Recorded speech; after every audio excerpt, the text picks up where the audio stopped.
vírgula, para algum, o quê? Natural. Aí sim, aí não precisa do parênteses e encerro o entendimento. Entendido? Só que você tem que passar, você não vai fazer, você tem que aprender a passar daqui direto para cá. Tá? Veja, o dado é o quantificador o quê?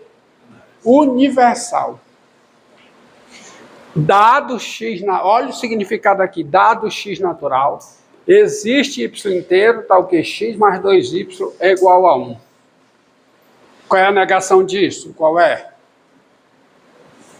Negação disso, tá certo? Para algum x natural. Então, qual é a negação disso? Aí vem a negação disso, qual é? X mais 2y é o quê? Diferente de 1, qualquer que seja o y inteiro, para algum x natural. Tá? Por isso é que os esquemas são importantes. Os esquemas aqui são importantes. Ó. Você vê, para negar, você tem, infelizmente, eu coloquei os exemplos, coloquei aqui, mas vamos ver, se você olha para o esquema geral, só para encerrar esse assunto, tá? Eu deixei aqui, certo? Vou apagar isso aqui, vou apagar o exemplo, apagar tudo, joguei só. Vocês tiveram entendimento? Tá? O problema é a língua, você tem que saber se expressar.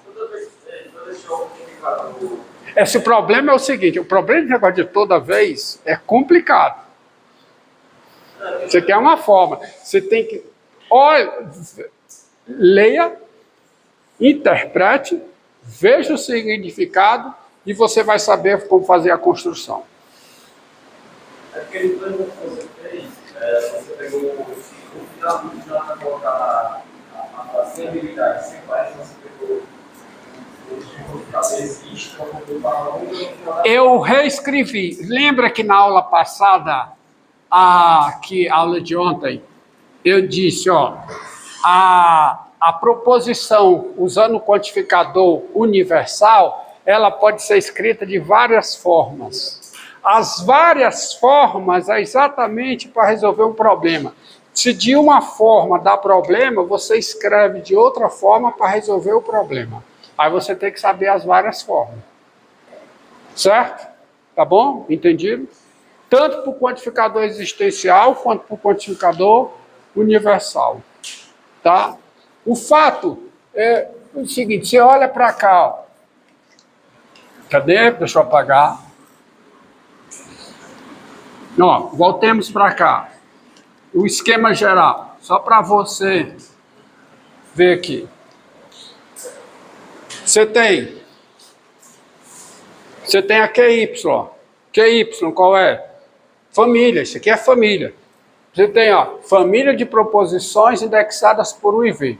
A subconjunto de U, B subconjunto de V, daí tem-se as seguintes famílias. As 4 famílias. Essa família aqui, indexada por, por Y e V, dá origem a quê? A uma proposição. Qual é a proposição? Aí você tem a proposição, vamos chamar assim, H1. Qual é a proposição H1? Qual é? QY, qualquer que seja Y, pertencente a V. QY, tá certo? Qualquer que seja Y, pertencente a V, ó. QY, qualquer que seja Y, pertencente a V, ó. Entendido? Entendido, ó?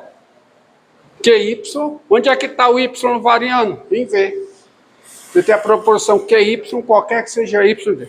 Essa família dá outra... E também dá, tá certo? Entendido? QY, qualquer que seja Y em V. Ou então, como está qualquer, vou botar assim, para misturar, tá? Porque senão fica tudo junto. Qual é? Existe... Como QY envolve qualquer, você tem a proposição H1, qual é? Existe Y em V, existe y em V, tal que eu quero misturar os dois, tal que y. Tá bom? A minha intenção é misturar tudo. Tá bom? Essa família aqui, ó, RY, existe X em A, tal que P de XY. Então eu crio uma proposição H2. Qual é a proposição H2 que eu crio? Misturando. Qual é? Como é que fica essa proposição H2 usando a RY? Como a RY tem existencial, eu vou usar o quê? Universal. Então, como é que fica? RY, fica RY, vamos assim. O que você falou está correto, tá? Dado Y, RY, mas eu quero escrever assim. RY, qualquer que seja, o quê? Qualquer que seja Y, pertencente a V, tá? A H3, proposição H3, ó. H3 qual é? PX, né? Qual é? PXY, qualquer que seja Y em B. Então, eu vou botar o quê? Existe o quê? Existe X em U. Existe X aonde? Em B. Na realidade, estou pegando o seguinte, senão eu quero dar sentido aos conjuntos A e B, né? Então, aqui eu vou substituir por B, tá certo? Tá bom? E aqui eu vou substituir por B. Tá bom? E aqui existe X aonde? Ó, o A subconjunto de U. Senão não faz sentido eu deixar isso, porque na prática você tem o universo e você, o qualquer que seja existencial, realmente você usa, né, em um subconjunto, tá certo? Então, existe X aonde? Em A, tal que? Existe X em A, tal que? TX. Aí bota aqui, ó.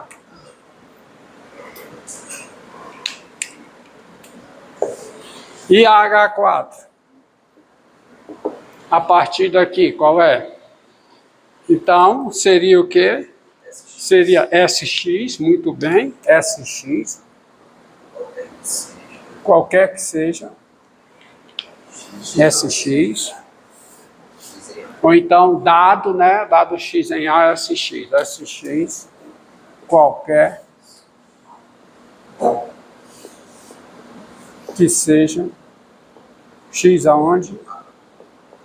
Em A. Tá? Você veja, ó, que se você pegar a H1, substituir a QY, tá certo? Se você pegar a H1, substituir a QY, isso, e pegar a S4, substituir a SX, você vai ter problema, né? Vamos ver, ó. Se você pegar a H1, como é que fica a H1? Substituindo assim, daí, qual é o sentido da H1? Qual é o sentido da H1? Qual é? Existe Y em B. Vamos pegar a H2. Pegar H2. Pode ser qualquer um, mas vamos pegar H2. Pegar H2, como é que fica H2? Ó, H2, fazendo a substituição. É o RY. Qual é o RY? Existe X em A. Tá? Vou substituir. Existe X em A. Tal que PXY, tá? Vírgula, né? Qualquer que seja Y em B. Tá? Tá bom? E pegue a H3. Pegue a H3. H3, qual é a H3? Existe X em A, né? Existe X em A,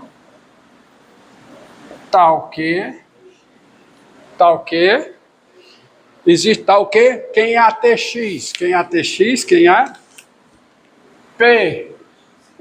PXY, qualquer que seja,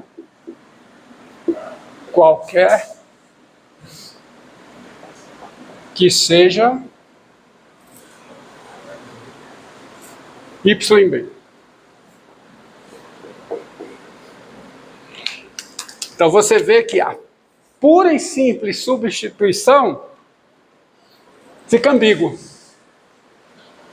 Porque os significados são distintos.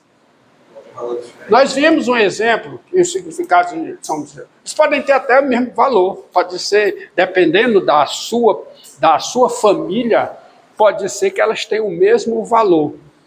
Tá certo? Pode ser que é o mesmo valor. Mas pode ser que não tenha. Vai depender do exemplo.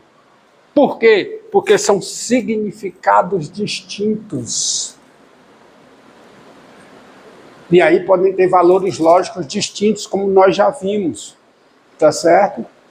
Porque quando eu jogo aqui, ó, você vê que é o mesmo enunciado, desconsiderando as cores.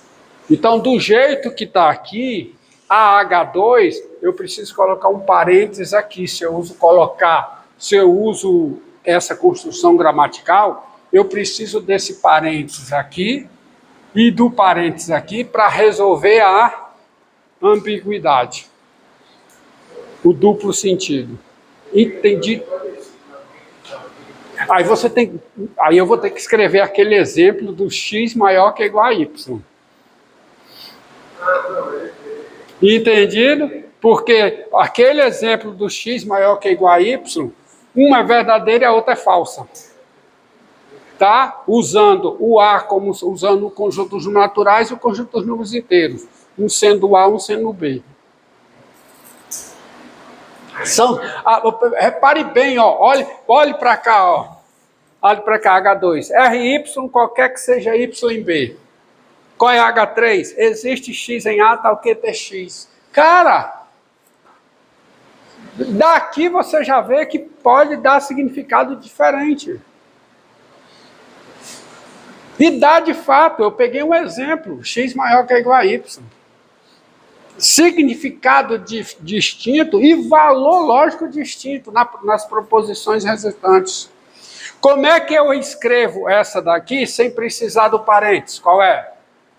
Dado y em B, vírgula, existe x em A, tal que pxy. Aí eu não preciso do parênteses. E como é que eu escrevo essa daqui para não precisar do parênteses, para não dar ambiguidade com o de cima? Qual é? Pxy, qualquer que seja y em B, vírgula, para algum x pertencente a A.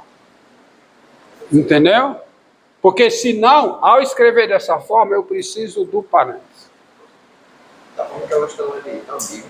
Hã? Da forma que elas estão ali. Ok. Sem fazer a substituição. Né? Não, aqui não está ambíguo. Porque olha aqui, ó. RY, qualquer que seja y em B. Aqui, existe x em A, tal que TX. Tanto é que quando você olha para cá, você sabendo quem é RY, sabendo quem é TX, olhando dessa forma, você consegue dar o valor lógico. Né? E podem ter valores lógicos distintos. O problema é quando você substitui, aí o problema você tem um problema de redação. Tá? Eu entendi a ambiguidade, mas só sobre significado preciso. Hã? O que é a proporção? É aquele exemplo que eu dei, os vários exemplos. PXY, por exemplo, PXY, proposição, x maior que igual a y. Um é o racional, o outro é racional. Ou então, PXY. X é divisor de y. Pegue os inteiros, e ver os naturais, por exemplo. É porque é uma proposição indexada no produto cartesiano. Você está indexando só o X É. Agora, com isso eu encerro. Mais exemplos, vejam nas notas, tá? Com isso eu encerro essa introdução à lógica das proposições. Agora nós vamos usar, tá? Tu tem acompanhado? Agora volte para cá. Bem,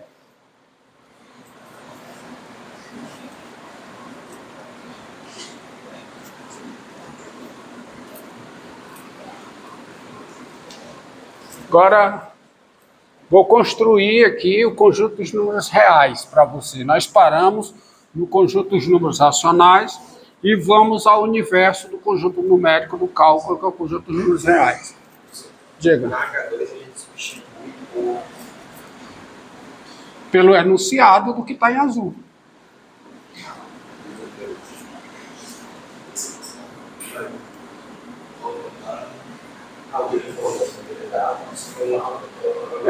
Você usa, aí você tem que recordar as várias formas de escrever uma mesma proposição usando quantificador universal e quantificador existencial. Bem, nós vimos na aula passada, tá, o seguinte, começar aqui, depois eu vou para lá, tá? Que essa equação aqui, em alguma aula passada, não na aula passada, que x igual ao quadrado igual a 2, não tem solução no conjunto dos números racionais. Solução é vazio aonde? No conjunto dos números racionais. Não há número racional cujo quadrado seja 2. Assim como não há número racional cujo quadrado seja qualquer primo, tá? Seja um primo. Dado um primo, não há número racional cujo quadrado seja esse primo, tá? Olha a forma de... Olha o que eu falei antes. Não existe número racional cujo quadrado seja igual a qualquer primo. Olha o que eu escrevi. Eu não preciso nenhuma matemática para provar que isso é falso. Como é que pode o quadrado do número racional ser igual a qualquer primo? Um número que é igual a todos os primos. Olha, e não é isso que eu queria falar. Queria falar outra coisa. Dado o número primo, não existe número racional cujo quadrado seja ele. É isso que eu quero dizer para você. Entendeu a construção gramatical? Tá? Eu falei uma coisa que é falso, mas não era isso que eu queria dizer. Quer dizer, não existe número racional cujo quadrado seja igual a qualquer primo. Claro que não existe. Como é que pode um número ser igual a qualquer primo? O que eu quero dizer é outra coisa. Dado o número racional, tá certo? Dado o número primo, não existe um número racional cujo quadrado seja igual a ele. É isso que eu quero falar para vocês. E aí, se você tem descuido na construção gramatical, na frase, você pode dizer uma coisa que não é o que você está querendo dizer. Certo? Então, muito cuidado. Então, qualquer que seja o primo que eu coloque aqui, no lugar do 2, essa equação não tem solução no conjunto de números racionais.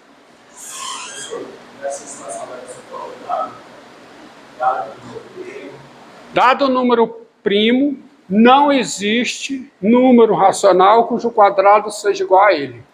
Se vamos colocar os parênteses na equação, eu vou entender como é que eu faço.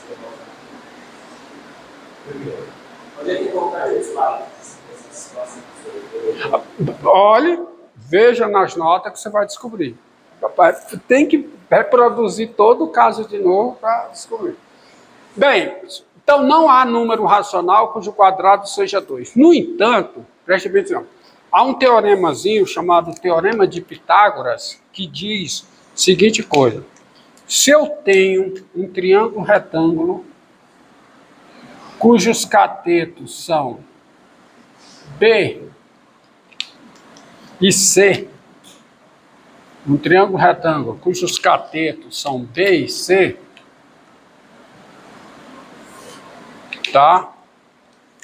E hipotenusa A,